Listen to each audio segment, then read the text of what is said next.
ঘাস এবং গাছপালায় ভর্তি, আর সেগুলো গরু খাচ্ছে। গরু তো শাক পাতা খেয়েই বড় হয়, এবং সেগুলো খেয়ে হৃষ্টপুষ্ট হচ্ছে। আর তারপর তার যে দুধটা বেরোচ্ছে সেটা এত ভালো, যে দইটা এত ভালো, মানে চারিদিকে পরিবেশটাই বাঞ্ছারামদা এত ভালো সুন্দর করে রেখেছেন যে সেখানকে ঘাস পাতা খেয়ে আমাদের গরু হৃষ্টপুষ্ট।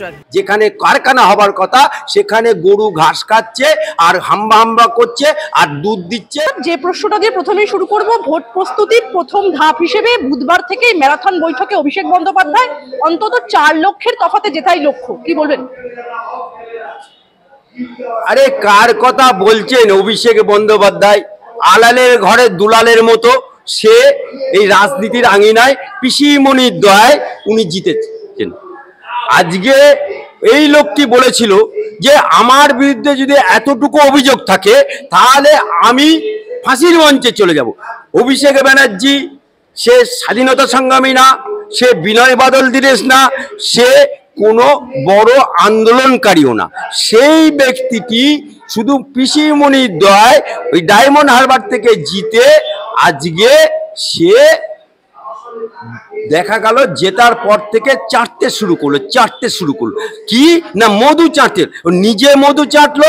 আজকে যত শাহজাহান আরাবুল যত করাপশন হয়েছে প্রোডাক্ট করেছিল সিপিএম, আর অভিষেক ব্যানার্জি লালন পালন করেছে, তাই বাংলার বুকে এত চোর ধরা পড়ছে। আর সমস্ত চুরিতে, চাকরি চুরি, বালি চুরি, গরু চুরি, রেশন চুরি, সমস্ত দুর্নীতিতে ও জড়িত। তাই একটার পর একটা ওকে হাইকোর্ট সুপ্রিম কোর্টে স্টে নিতে হচ্ছে, ছুটে বেড়াচ্ছে। আজকে সে প্রথমেই বলে দিচ্ছে যে আমি একটা সাক্ষাৎকারে বলছে আমি যদি ওখানে নাও যাই তাও ওখানে ভোট হয়ে যাবে, কারণ ও আশঙ্কা করছে যে ও ইলেকশনের মধ্যেই জেলে যাবে এবং অনুব্রতের পাশে যাবে বা শাহজাহানের পাশে যাবে। তাই এই সমস্ত গল্প বলে ওর কর্মীদেরকে টনিক দিচ্ছে। স্যার, বিজেপি কি কোথাও গিয়ে অভিষেক বন্দ্যোপাধ্যায়কে ভয় পাচ্ছে? এখনো প্রার্থী ঘোষণা হলো না কেন, কি বলবেন? না না, বিজেপি ভয় পাবে কেন?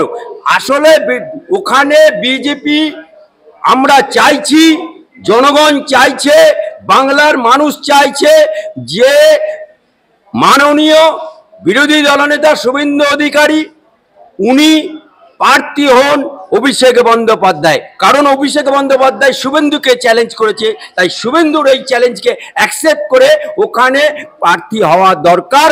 কারণ উনি দিদিকে হারিয়েছে, এবারে ভাইপোকে হারাবে, কারণ এই ভাইপোকে উনি হারাতে জন্য বিজেপি ওয়েট করছে যে শুভেন্দুকে ওখানে প্রার্থী কিভাবে করা যায়, তার প্রস্তুতি নেওয়ার জন্যই দেরি হচ্ছে। মমতা বন্দ্যোপাধ্যায়ের পিতৃ পরিচয় বিতর্কে দিলীপের বিরুদ্ধে বড়সড় নালিশ করে এলেন চন্দ্রিমারা। শাসক শিবিরের বক্তব্য, দিলীপ ঘোষ যা বলেছেন তা আদর্শ আচরণবিধির পরিপন্থী। এভাবে কারো ব্যক্তিগত জীবন সম্পর্কে সমালোচনা বা আক্রমণ করা যায় না, কি বলবেন? দেখুন, আমিও 2009 মেম্বার অফ পার্লামেন্টে ক্যান্ডিডেট ছিলাম, সুতরাং ভারতীয় জনতা পার্টি বা ইলেকশন কন্ডাক্ট সম্বন্ধে এবং একজন আইনজীবী হিসাবে আমার ইলেকশন লড়া এবং ইলেকশন কন্ডাক্ট করা এবং নির্বাচন বিধি আইন সম্বন্ধে আমি যথেষ্ট ওয়াকেবল এবং জানি। সেক্ষেত্রে দিলীপ ঘোষ যে বক্তব্য রেখেছে সেখানে একটা জিনিসকে বোঝাতে গিয়ে একটা জিনিসকে, কারণ দিদি অনেক সময় ওখানে গিয়ে বলে, অন্য রাজ্যে গিয়ে বলে আমি এখানকার মেয়ে, আরেক রাজ্যে গিয়ে বলে আমি এখানকার মেয়ে, সেই প্রসঙ্গ টেনে দিলীপ ঘোষ একটা কথার কারণে একটা বক্তব্য দিতে গিয়ে বাপ শব্দটি উনি ইউজ করেছেন। সে সঙ্গে সঙ্গে ভারতীয় জনতা পার্টি এটার জন্য কৈফিয়ত তলব করেছে। হুগলির তৃণমূল প্রার্থী রচনা বন্দ্যোপাধ্যায় প্রচারে গিয়ে বললেন নির্বাচনে জিতলে চ্যানেলকে বলবো আগে যেন হুগলির দিদিদেরকেই ডাকা হয় দিদি নাম্বার 1 এর সেটে, কি বলবেন? আরে তৃণমূল তো এখন ঠকবাজতে গাঁ উজাড় হয়ে যাচ্ছে, ওদের ভোট মেশিনারিতে সমস্ত নেতারা আজকে জেলে, বালু জেলে, অপা জেলে, অনুব্রত জেলে, সব এক একে জেলে।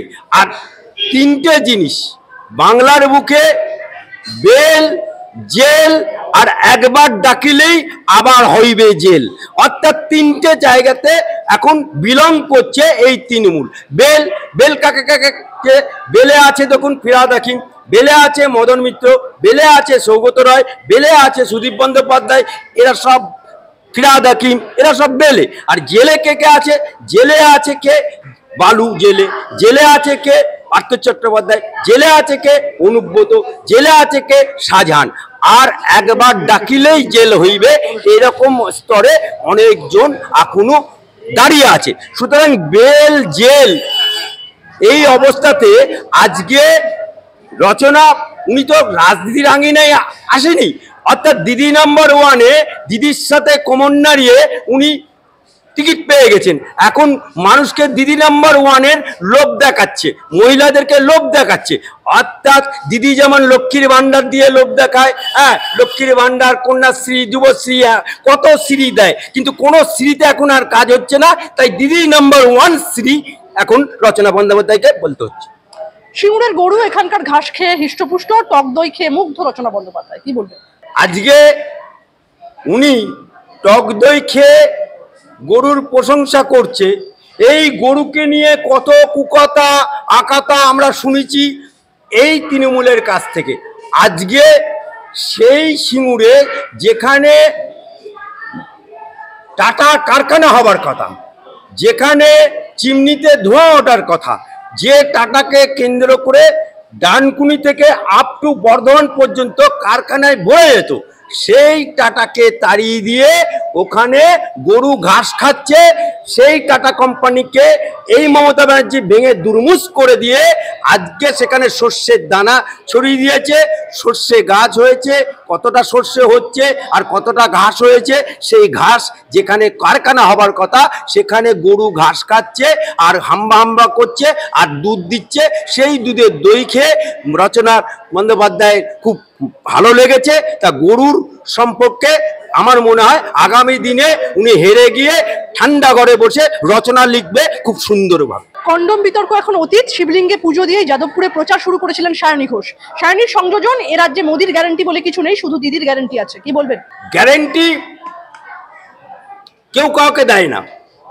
মমতা ব্যানার্জির গ্যারান্টি ছিল মুসলমানদেরকে জুজুর ভয় দেখা। কি না, গত নির্বাচনের আঁকড়া দেখুন, 5 to 7% মুসলমান ভোট পেয়েছে, এই 5 to 7% হিন্দু ভোট মমতা ব্যানার্জি পেয়েছে, বাকি 100% ভোট মুসলমানদের ভোটে জিতে উনি মসনদে বলেছে। সিএ এনআরসির জুজুর ভয় দেখিয়ে মমতা ব্যানার্জি সম্পূর্ণ ভোটটাকে ক্যাপচার করেছিল। সেই মুসলমানরা আজকে মরছে মুসলমান, মারছে মুসলমান, জেল খাচ্ছে মুসলমান আর ডিপ খাচ্ছে ক্যামাক স্ট্রিট। এই জায়গাটা আজকে বাংলার মুসলমান জাগতে শুরু করেছে। কিন্তু দুঃখের বিষয়, খুবই দুঃখের সাথে জানাচ্ছি, মোদিজি বলে সবকা সাথ সবকা বিকাশ সবকা বিশ্বাস। আজকে সবকা সাথ সবকা বিকাশ সবকা বিশ্বাস মোদিজি ওখান থেকে ডিক্লেয়ার করছে, কিন্তু বাংলার বুকে এখনো পর্যন্ত বিজেপি 39টা ক্যান্ডিডেট ঘোষণা করলো, একজন মুসলমান প্রতিনিধি এখনো এমপি টিকিট দিল না। আমরা দেখেছি 2009 আমি ক্যান্ডিডেট হয়েছিলাম, তখন ছিল জুলু মুখার্জি প্রেসিডেন্ট, তারপরে রাহুল সিনহা, তখনও বাদশাহ আলম এরা হয়েছিল, তারপরে দিলীপ ঘোষের আমলেও হয়েছিল। কিন্তু এবারে শুভেন্দু আর সুকান্ত এরা কি করছে, এখনো পর্যন্ত 39খানা ক্যান্ডিডেট ঘোষণা হয়ে গেল, অর্থাৎ এখানে ডালমে কুচ কালা হয়। সমাজ মাধ্যমে নিজের ও সায়নী ঘোষের একটি ছবি পোস্ট করেন মহুয়া মৈত্র, যেখানে দেখা যাচ্ছে তৃণমূলের 2 তারকা প্রার্থী চোখে দূরবীন এঁটে দাঁড়িয়ে রয়েছেন, সঙ্গে লেখা দিনভর তল্লাশি চালিয়েও খালি হাতে ফিরেছে সিবিআই, আর সে সময় আমি আর সায়নী আমাদের বিরুদ্ধের বিজেপি প্রার্থীদের খুঁজছি, কি বলবেন? দেখুন, আজকে ইডি সিবিআই কোনো এভিডেন্স ছাড়া কোনো জায়গায় যেতে পারে না। আজকে যারা ভাবছে যে ইডি সিবিআই কিছু পেল না, শাহজাহানের বাড়িতেও তো এরকম গেছিল, ইডি সিবিআইকে ধাক্কা দিয়ে বার করে দিয়েছিল। হ্যাঁ, তখনও বলেছিল ওই শাহজাহান তো ছিল না, ওই শাহজাহানের বাড়িতে কিছু নেই। অর্থাৎ চোরের মায়ের বড় গলা। বিজেপির প্রার্থী তালিকা দেখে দেবাংশু ভট্টাচার্য বলছেন বিনা যুদ্ধে তৃণমূলকে উপহার, কি বলবেন? দেখুন, দেবাংশু রাজনীতিতে এলো কবে? দেবাংশু কোনোদিন এমএলএ দাঁড়ায়নি, দেবাংশু কোনোদিন পঞ্চায়েত নির্বাচনে যায়নি, দেবাংশু কোনোদিন কাউন্সিলরে দাঁড়ায়নি, একদম সরাসরি তৃণমূলের পা চেটে উনি চলে গেলেন একদম এমপিতে টিকিটে। আজকে উনি ওনার বিরুদ্ধে ক্যান্ডিডেটকে ভারতীয় জনতা পার্টির কে না জাস্টিস অভিজিৎ গঙ্গোপাধ্যায়, ওনার বিরুদ্ধে সিপিএমের ক্যান্ডিডেটকে হাইকোর্টের অ্যাডভোকেট সায়ন। সুতরাং এই জায়গাতে ওর হার নিশ্চিত জেনে রেখেছে, তাই হার জেনে আজকে দিদি যেহেতু বলির পাঁঠা করতে পাঠিয়েছে, তাই উনি ওখানে ম্যামা করছে।